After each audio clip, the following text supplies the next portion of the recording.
Good afternoon and welcome to the Fear in Times of Quarantine talk.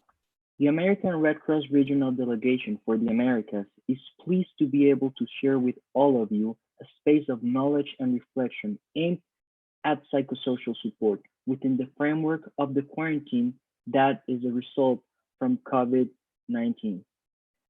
Health authorities in many countries of the region and the world have ordered a quarantine which has changed the daily dynamics of millions of people. For today's talk, we are joined by Anjana Dayal de Pruil, Director of Community Engagement in the American Red Cross. In the last 18 years, Anjana has worked in over 35 countries in humanitarian and development settings where she conducted assessments, conflict analysis, designed and managed programs, developed training curriculums, and trained local teams. She has developed programs, guidance, and strategy related to psychosocial support, gender mainstreaming, and community mobilization. She has a bachelor's degree in psychology from Lucknow University from India, a master's degree in sustainable peace from UN mandated university from Peace, Costa Rica, and a diploma in humanitarian diplomacy from IFRC. In addition to her two books, which are in Hindi, her work has been published in peer-reviewed journals. Her latest publication is a chapter on social and emotional support for children and their caregivers post-disasters in the Journal of Family Strength in Texas, US. And Jana, how are you today? Hi, Jorge. Thank you so much for inviting me today to talk. Um, so how would you like to proceed? Should I proceed with the presentations now? Of course, the public is all yours. Okay, thank you. Greetings, everybody. Thank you for joining our live show today. And we will be talking, as Jorge said, about fear, dealing with fear in the COVID-19 environment.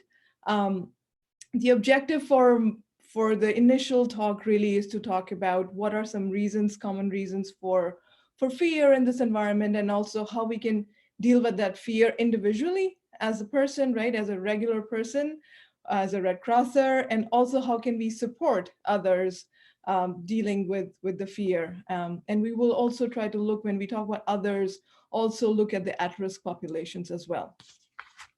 So in terms of common reasons for fear, it's very, for all of us, it's pretty obvious, but I still wanted to make sure that we understand why people are fearful. Because as I was, listening and preparing for this talk, and I was listening to other people and reading some material around it, there is, as people are supporting each other in the family, there's also, people are getting upset because someone is overreacting or has too much fear, or others are not able to understand. And I wanted to make sure that we all together in this conversation understand that it is normal, right? It's a normal reaction to an abnormal scenario. So if somebody is fearful and expressing their fear too much, it's okay, it's normal in an environment like this. And there are so many different reasons for people to be fearful, starting from the fear of, what if I get sick? What if my loved one gets sick?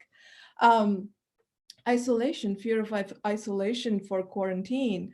How will I stay? How will I live by myself? And those who are already living by themselves in this environment, nobody can visit them. They can't visit. In some places, in some countries, you can't even go out for a walk. And so you're just stuck in the four walls. And I was just speaking to Jorge, and Jorge said in the first month it was okay. But after that, right, it starts to get to you, and people are really fearful. What if something happens to me? So the fear is very real. Fear of death, fear of your own death, fear of the death of your dear one. And in this environment where, you hear stories where people are dying by themselves in the hospitals, and there are no dear ones to say bye, right? The funerals are happening without the dear ones. In some places, we are hearing the dead bodies are thrown on the street. It's a very sad and fearful environment. So for people to have that fear is very normal and very natural. There are uncertainties, right? There are people who are losing jobs. There are people who don't have enough food to eat because the supermarkets, there's not enough to eat, or because of the financial insecurity, there's not enough to eat. And of course, there are rumors on top of all of that, right? That exacerbate that fear. So there are so many different reasons for fear, and it's really important for all of us to recognize those reasons. They may not be equally impacting everybody. Some people are better able to deal with it, and some people are not so able to deal with it. And so that's why it's so important for us as Red Crosser, especially, to empathize with different people and how different people are dealing with that emotion. Now, let's talk about how do I cope if I'm fearful? What do I do for myself? So for that, I think in the American Red Cross domestically, uh, our leadership has started a new jingle, which I love. It says CDC. So it's clean, distant, maintain the distance and cover. So clean, distance, and cover.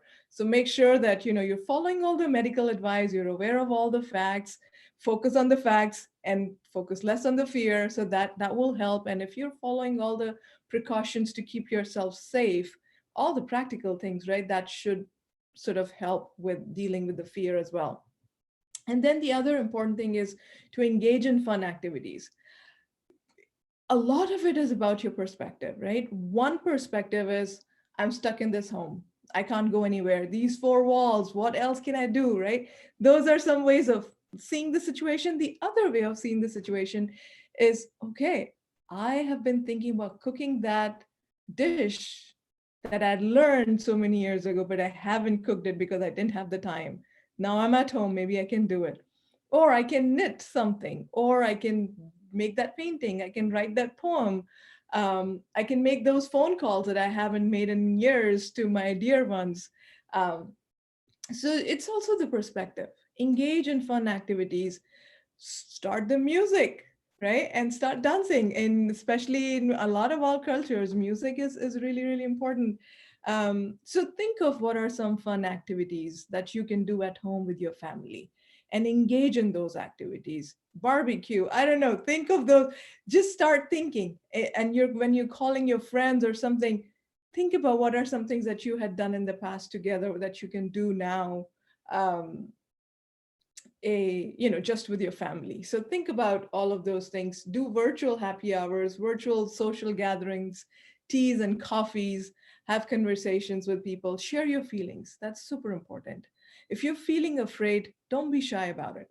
I will say this over and over again in this talk, that it's normal. You don't have to be, you don't need to feel bad if you're afraid, right? Oh my God, look at my colleague or look at my brother. They're not afraid. They're so smart, they're so courageous, and I'm not. No, that's not the case. You're courageous in your own way. If you have fear, it's normal, it's natural. Share your feelings with people that you trust. Pick up that phone, call your grandmother, call your best friend, have a conversation, do FaceTime, do WhatsApp, Skyping. There are so many ways now, right? If we were to look at the positives of it, again, it's the perspective. Either we look at the negative side or we look at the positive side.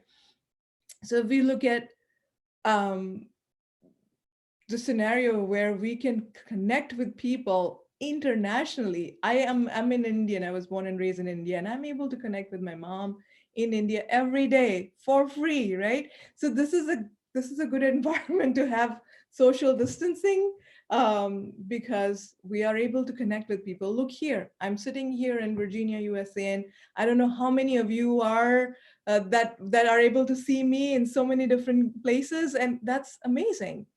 So again, fear is natural, but at the same time, share your feelings, write about it. Maybe a beautiful poem will come out of this fear, or have a conversation. You will also find, as you start talking to others, you will see that others are afraid too.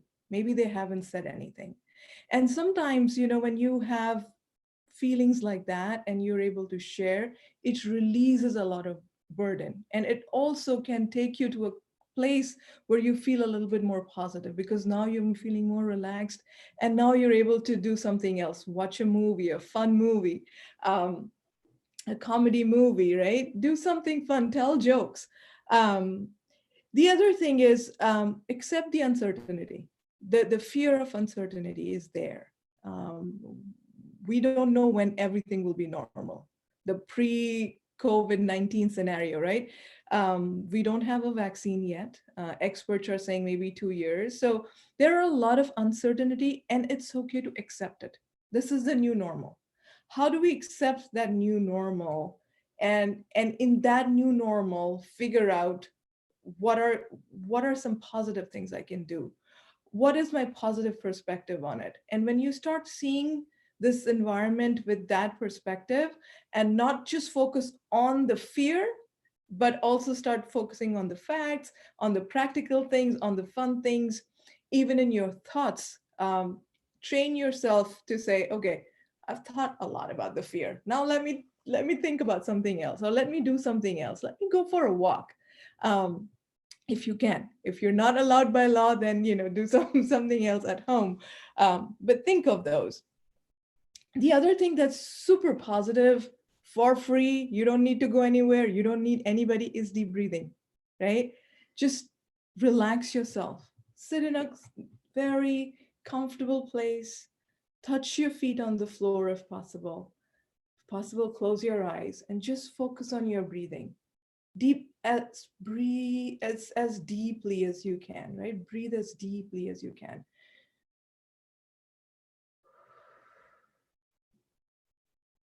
Do it several times. Just focus on your breathing. Just focus on your breathing. And if other thoughts come to you, don't worry about it. Let them fall down on the ground. Just deep breathe. Close your eyes, ground yourself, and take deep breaths and focus on your breathing for 2 minutes, for 1 minute, whatever you can. As you practice more, you can do more and more.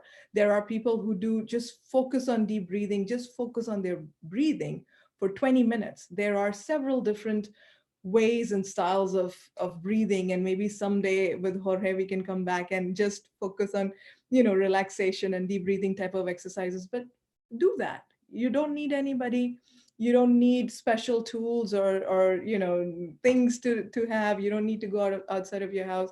Your breathing is your own, and it just helps you calm down. So do those things, relax. And also I don't want to leave you just with the idea. I also want to tell you, Google it or go to YouTube, and you can search for deep breathing videos, and there are guided deep breathing exercises that can help you do that. So try to do that on your smartphone. There are also deep breathing exercises. I can tell you from the English side, there are Abide, there's one called Abide, that's for spiritual side for people who are Christians. There's Calm, CALM, that's another free app that will help you to do deep breathe. It'll guide you through the meditation session. So those are some good ways of dealing with your own fear. Now, the other piece is also when you're supporting others, I'd like you to think of, also as you're supporting others, not everybody is the same. That's something that you have to think of upfront when you're thinking of supporting somebody else. Children have their own way of dealing with it. They need different type of support. Elderly may need different type of support, right? So there are vulnerable populations. So you have to, as you're supporting people as a Red Crosser, just in your personal lives as a person, in your church community, wherever you are, think of the vulnerable populations first, prioritize that. So children, elderly, people with disability. There are those who've lost their jobs that are feeling a lot of impact of it. People who are in congregated facilities. There are children in car cells right now, right? How sad. Already their life is so sad. There's tragedies happening, and then they are in a car cell. They're in a collective place. Elderly homes. There are prisons. There are those people who are much more at risk. And then families and loved ones of the frontline workers. of doctors and nurses and those who clean the hospital, those who administer, keep running the facility, all the spouses, the families, the children, all of those people are so, they're living, the level of fear for them is at another level, right? So when we are supporting, and or if we are around these people, and I don't want to miss on the red families of the Red Cross workers, right? There are so many hundreds and thousands of Red Cross workers who are out on the street today serving populations. Here in America, we have tornadoes, we have hurricanes, we are preparing for all of that as well. And so there are people who are out there, and their families are also having the fear. So as you're thinking of supporting others, think of those more at risk populations as well. So when you're supporting others, make sure you're regularly checking in with your friends and family.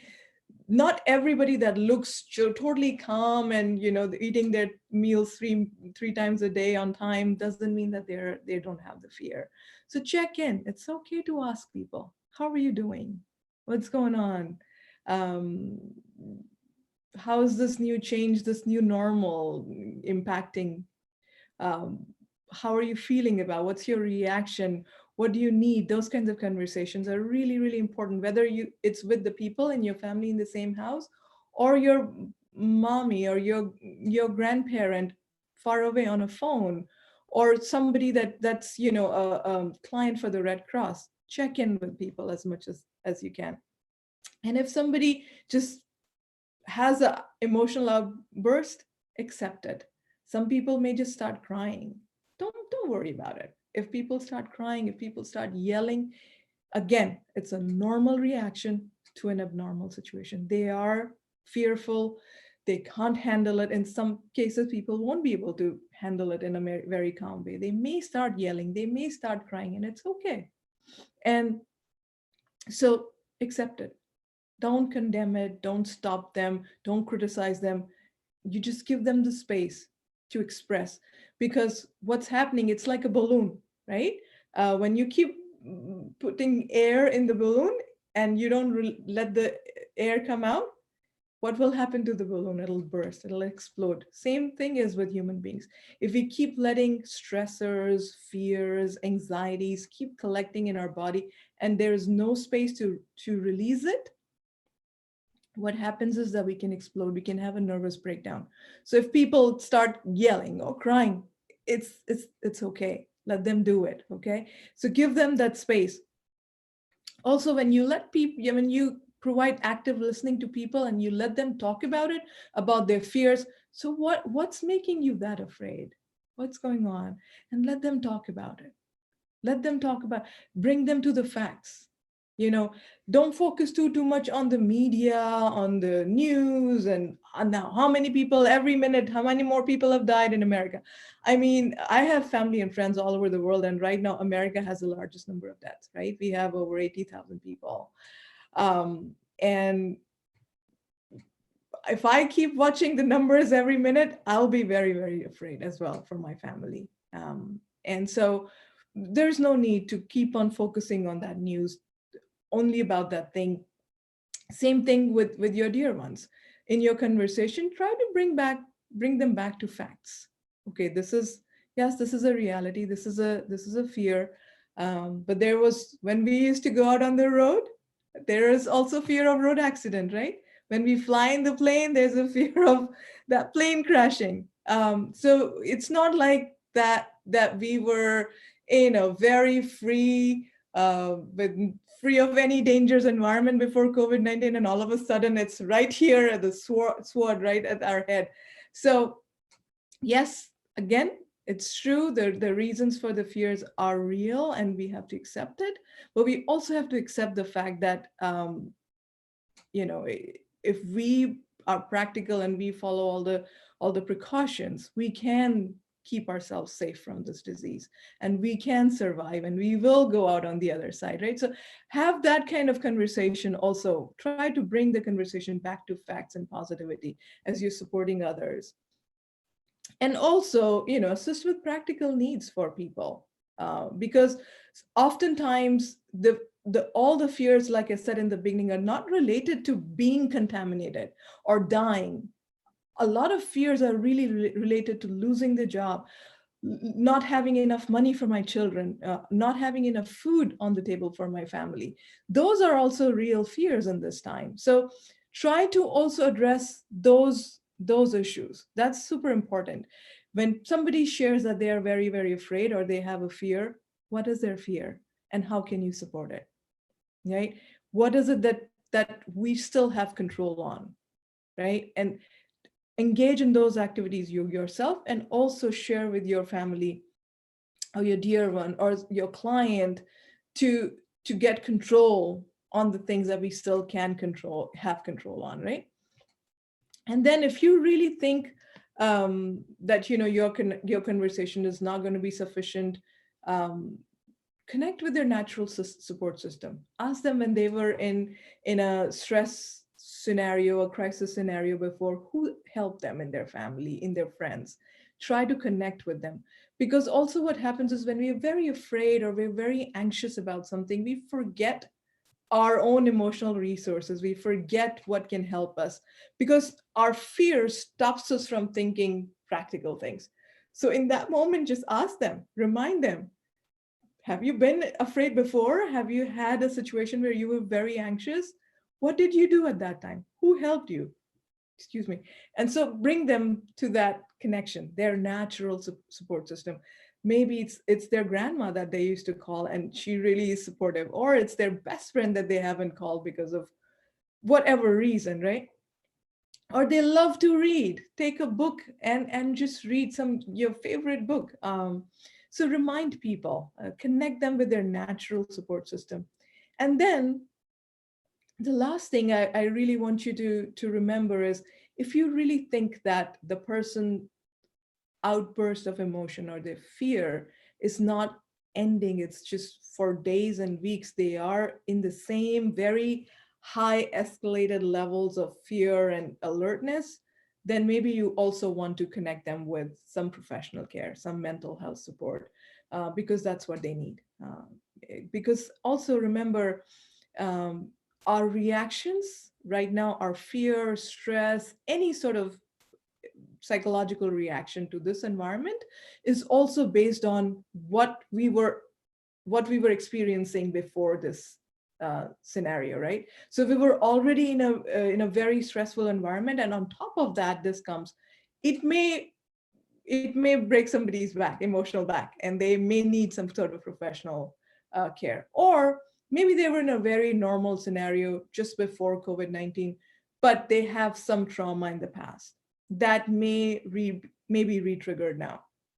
So if you see somebody who's really, really, really afraid and they really need some support, professional support, make sure that you connect them with the mental health support. If they're a person of faith, connect them with their pastor, make a phone call, make sure they understand. Because maybe, sometimes there are no churches, there are no mosques, there are no temples, so no synagogues happening. So maybe the spiritual leaders, they're not checking on each one of them. Not all of them are, right? So maybe you can make that connection for them. Make a connection with a nurse, with their medical doctor, if there is no professional mental health, right? Like there's no psychiatrist, there's no social worker. Maybe their medical doctor, medical nurse might be helpful. So think of those things. Make the referral if you think there is a need. Now, working with children. So this is super, super interesting right now. Children are at home. I know from American context, I don't know where you all are at, but children are at home and parents are not used to it. And they still have to work from home. Children are at home. Children want their attention. So it's so super stressful for kids because they don't fully understand what's going on.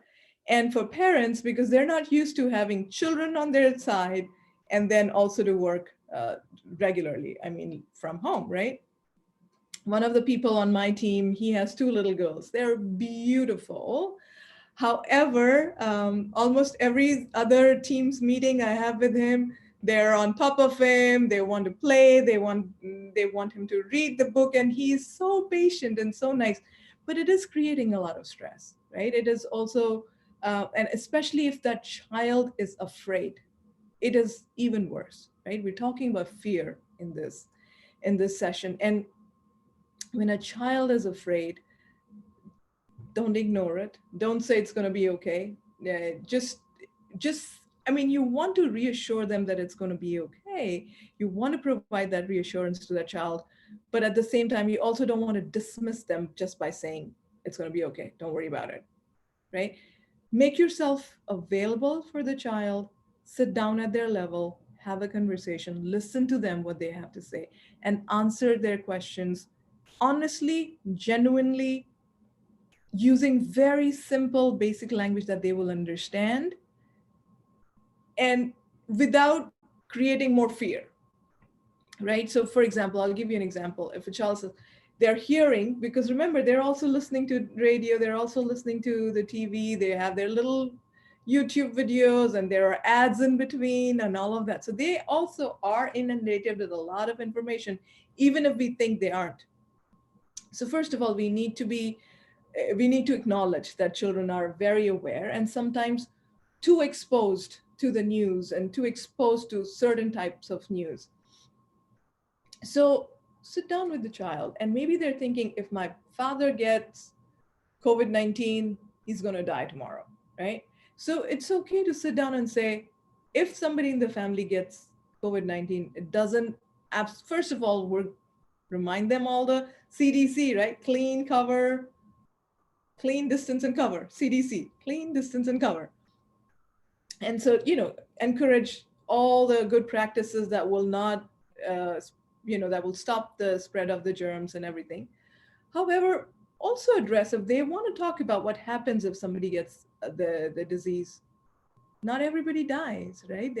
There are, you can be admitted, there are doctors that can take care of, there are hospitals that are open, and there are so many people that have survived.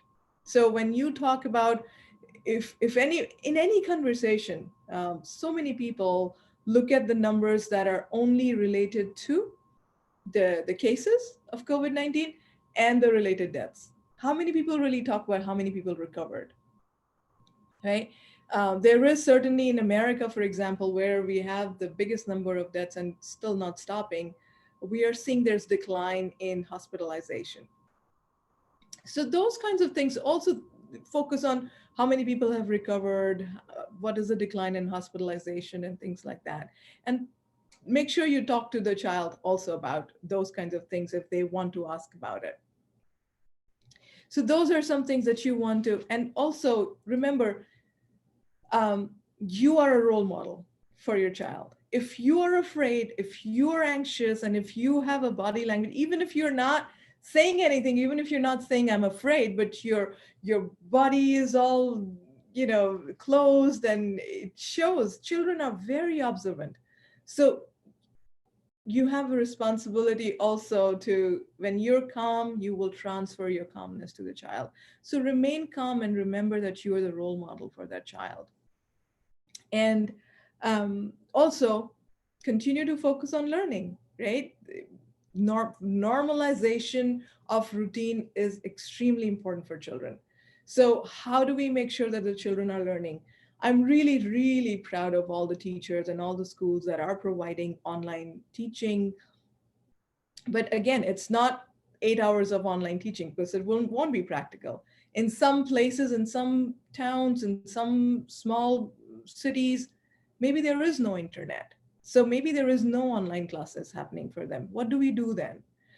Maybe we should bring in books. Maybe we should, have a dedicated time with the children in the house or in the shelters, wherever you are dealing with children, whether it's your own children or whether it's in a Red Cross environment. Have some dedicated time for formal, non-formal learning, where children feel that they're learning something, where their mind is being used, it's getting engaged in creative and fun activities.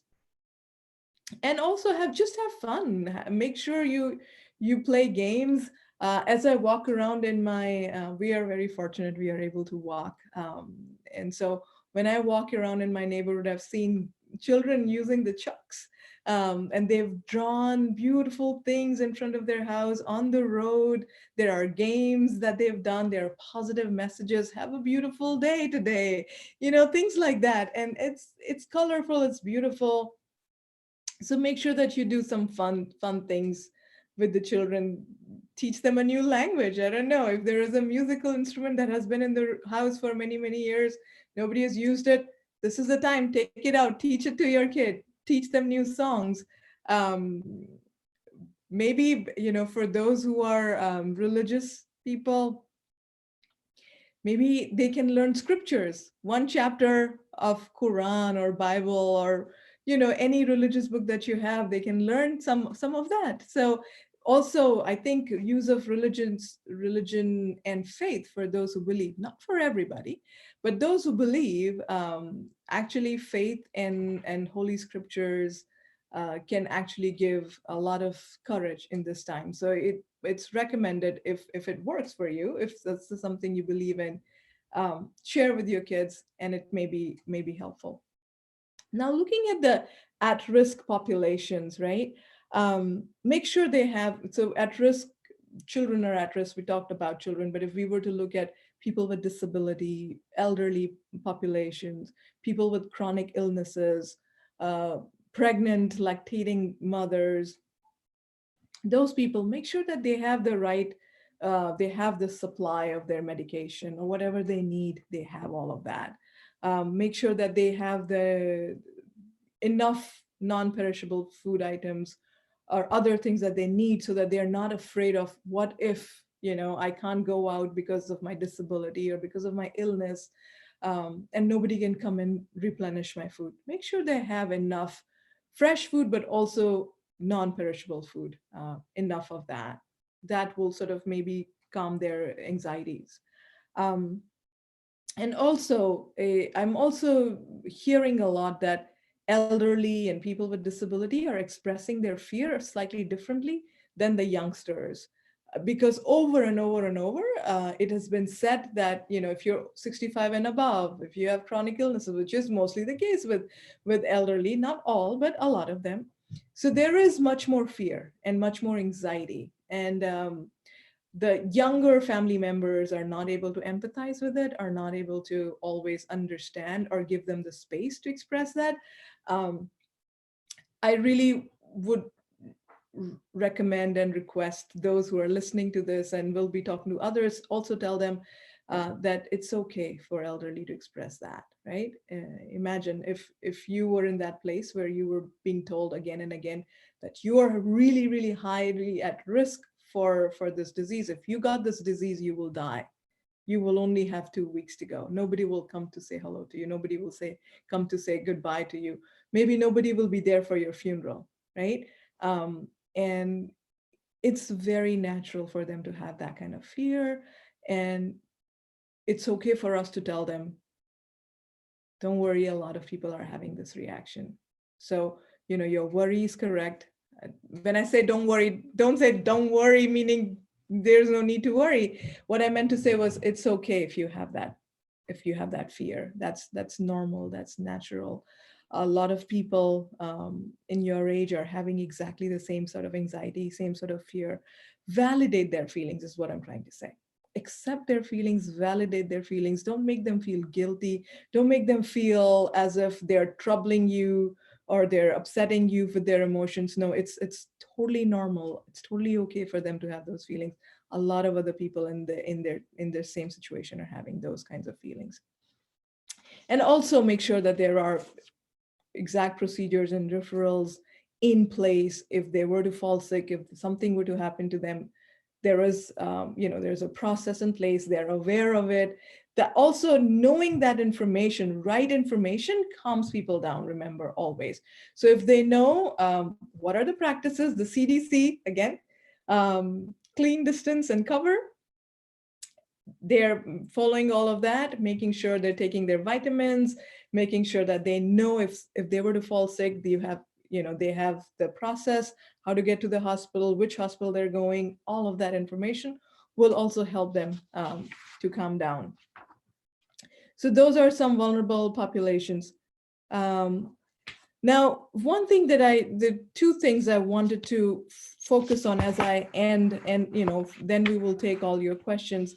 Jorge, if you can just share the slide on equal access to equitable services, because I just want to, in the end, I just want to talk to you about how equitable services are important. Not everybody requires exactly the same thing. So I may have shared some really amazing ideas, but not everything will be applicable for everybody. So what we need to, this here in this slide, if you all can see, the first illustration here, right? It talks about how the equality and equity, the fairness, the sameness versus fairness. One person needs only one box to be able to stand to get to that apple, right? However, one person actually requires three of those boxes to be able to get to that apple. So one person you will call and you will say, I accept your, I understand you, not I understand, but I empathize with your fear. It's okay. It's a normal reaction to an abnormal situation. Please take a deep breath, do some relaxation exercises, and maybe somebody will be just fine. Another person might need three of those phone calls, five of those phone calls. That person might also need a brochure from you on information on COVID-19, right? Just saying CDC will not help, but in your language, a proper, in Spanish, in another French, whatever language that person speaks, you need to actually print out a brochure or email that brochure to them, and that will help them. If for another person, five phone calls, the brochure, referral to a professional care, all of that will take that person to feel better. So remember, we need to think of fairness. We need to think that different people require um, different level of opportunity, different level of resources, different level of services, and we need to provide that. The other one talks about equality versus equity. Again, another picture, but saying more or less the same message, that somebody may just need a phone call, somebody may need more phone calls versus just the brochure, somebody may not need the brochure at all, or just direct referral. That very first day you need to connect them with their pastor, or you need to connect them with the nurse. So those kinds of things. So when you're dealing with fear in people, don't think that five things Anjana said, they are important, and that's what I'm going to do with everybody. Please, please, please pay attention to that individual that you're meeting. Who are they? Pay attention to who they are, right? What is their age? Are they male, female? Are they elderly, a child, or because different needs, unique needs, everybody has their own strengths and needs, right? Pay attention to who they are. What is their identity in the society?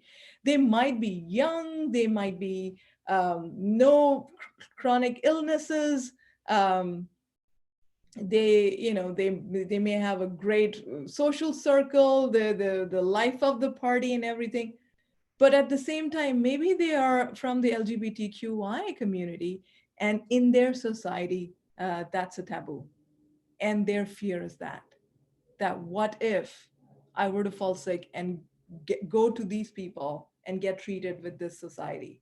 How are they going to treat me? Will I be accepted? Will I be treated with dignity? So pay attention to the person that you're dealing with. Pay attention to the person you're trying to provide support for their fear, because what is the root cause of their fear? Where is their fear coming from? Pay attention, actively listen to them, and then focus on their inner strengths, focus on their natural support system, and engage them in activities, or encourage them to engage in activities that they can do where they're at, where they are, okay? And then when nothing works for a week or 2 weeks, then you make the referral and you connect them with the right support system. And the next slide I want to leave you with a super positive message. Um, so, no matter where you are, no matter what you have lost, no matter how things around us may have changed, if you're still alive, you still can, you still are, you still have something, right? So when I say I am, I am means I have my beliefs, I have my value system. As a Red Crosser for the last 20 years, I am resilient, right? I have seen a lot of disasters. I know that it is easy to, it's not easy, but it's okay to fall down and it's okay to get up and move on. I have seen so many disaster survivors make it again. And I have been learning all of that. So I am, these are my values, these are my belief systems. I have, I have my family, I have my friends. Maybe I have lost one member of my family, but I have other members of my family. I have my friends. I have my God that I believe in, right? I have my books. I have still my home. I still have that. So focus on what you still have in spite of what's gone. And I can still cook. How amazing that is that. I can still pick up the phone and teach a song to that child in the neighbor's house. I can still play my guitar. I can still shake and dance on music. So no matter, again, no matter what is gone, no matter where we are right now, if we're still alive, we're still breathing, I am, I have, I can. That's my person, that's my world. Okay. And then the next slide, you can take off the slides now, Jorge.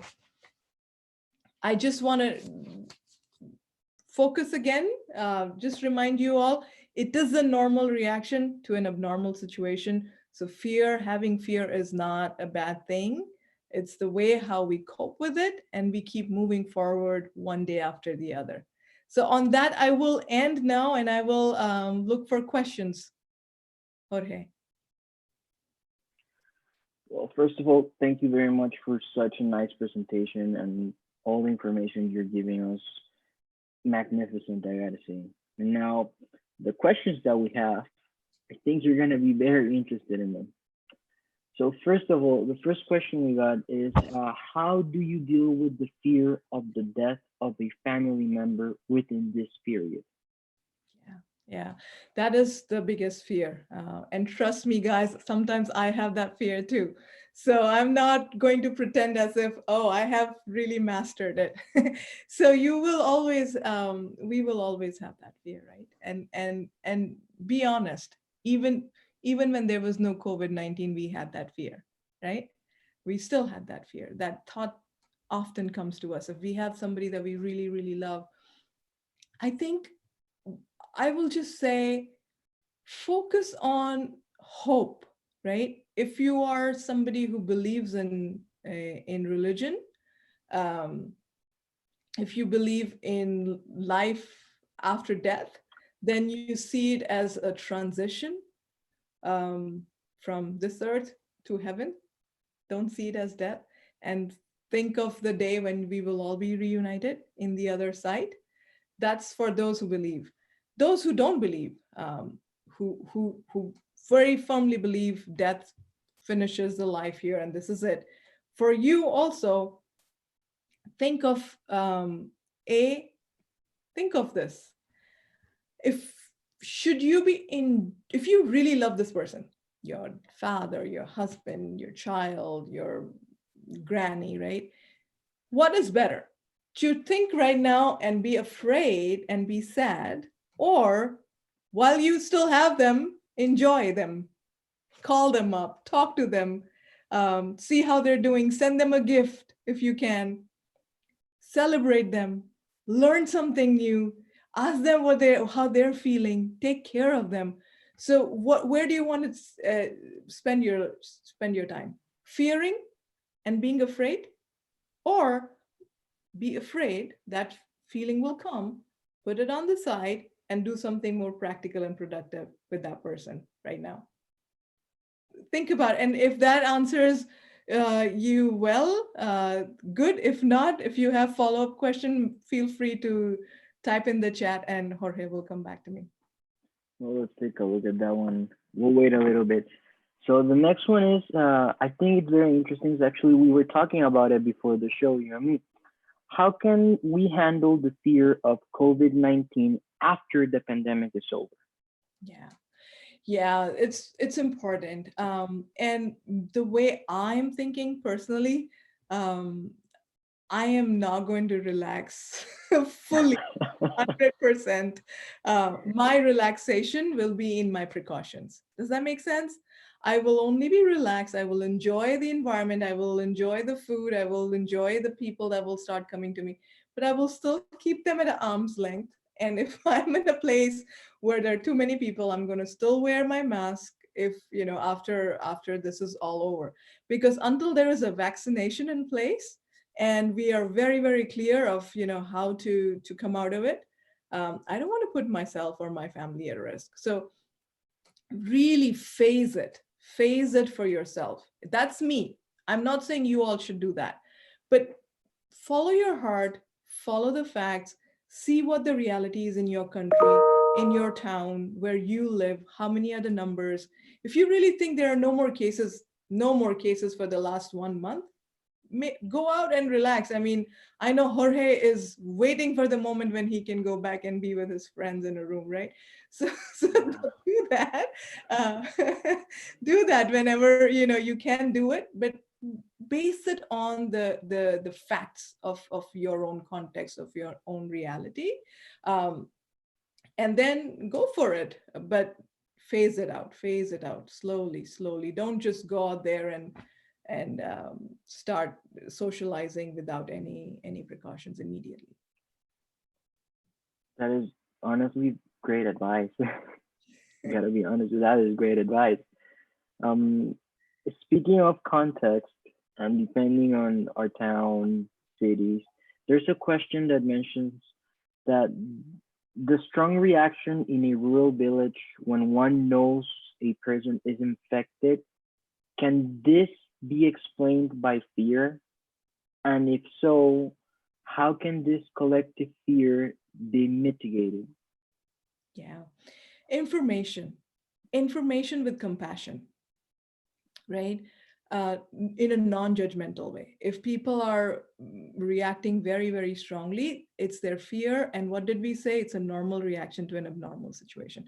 When we empathize like that with those people and we provide them with facts, and sometimes it's repetition, right? That's why I said compassion, information with compassion. Because if you will go to them with compassion, you will be patient with them, you will say that information to them again and again, and go back to that equity slide, right? So some people, once you go and explain it to them, they'll understand. Some people would require your explanation, but they will also require a brochure. They want to read it. They want to see that the government, the health department of the government has a stamp on that information you're sharing, right? In their language. If you're in a country, if you're serving in a place where there are different languages, you have to make sure that you have that brochure in the language that they are most comfortable with. So that is another piece. And then some people will just see others, and when they see others relaxing, eventually they will also relax. So not everybody will react to your information in the same way. With some people you will have to give more time. But if you keep providing information with compassion using different platforms, and also make sure that the people who are reacting or expressing that fear, and maybe because of that fear, disrespect, or they're offending the person who's sick, as a Red Crosser, make sure that you're somehow able to protect the dignity of this patient as well. And you become a buffer. Speaking of Red Crossers and other humanitarian workers during this time, there's a very interesting question that a person made. It was, how can one handle the guilt of thinking you're a potential patient when working in an emergency system? How can I work this in front of my family? I didn't fully understand. They're already sick and they're having a. No, they are. they would like to know how to handle the guilt of being a potential patient. You know, as humanitarian workers, and you mentioned it during your talk, there's a lot of people, including doctors, nurses, policemen, firemen, paramedics, that are working right now Mhm. outside. They are being exposed.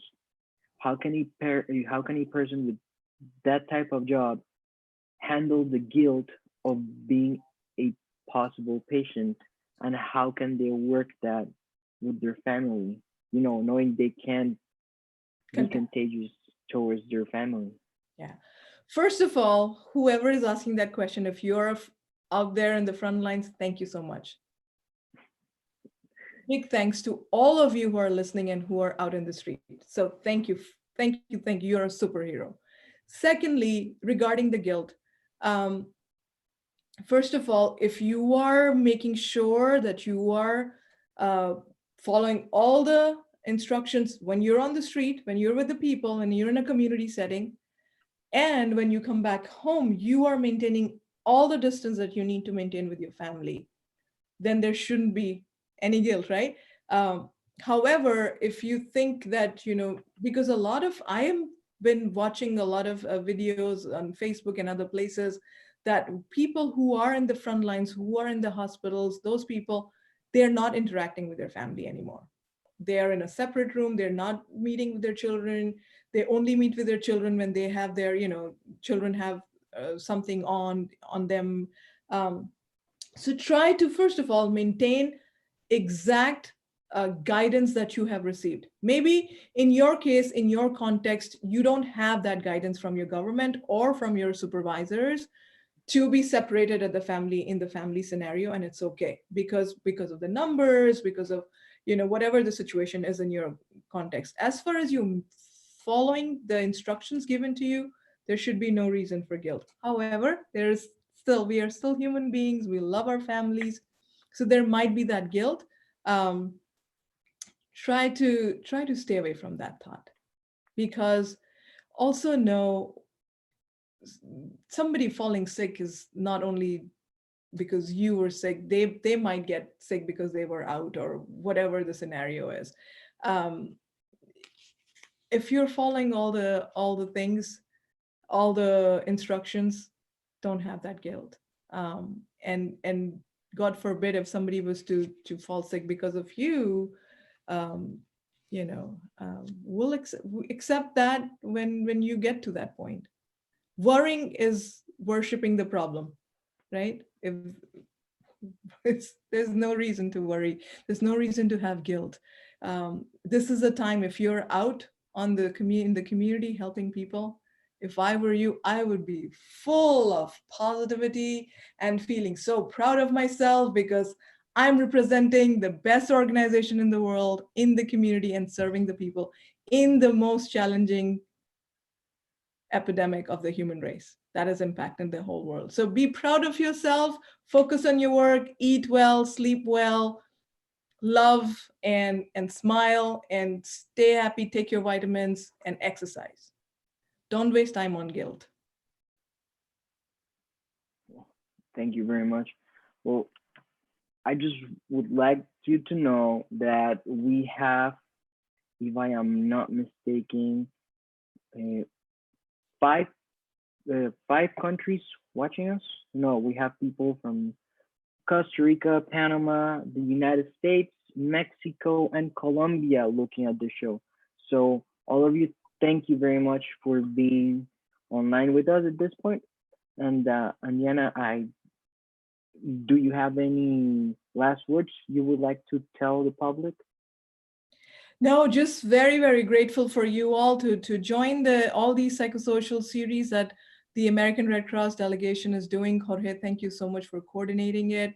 If you have any questions, feel free to reach out to Jorge and we can address them via email or reach out to us. We can have a Zoom call one-on-one with you. Maybe there is a question that you have in your mind that you don't want to talk right now. But if you want to have a one-on-one call, we can have a WhatsApp call or email or whatever works for you. Please, thank you so much for the good work you all are doing at this time in the evening. And so thank you.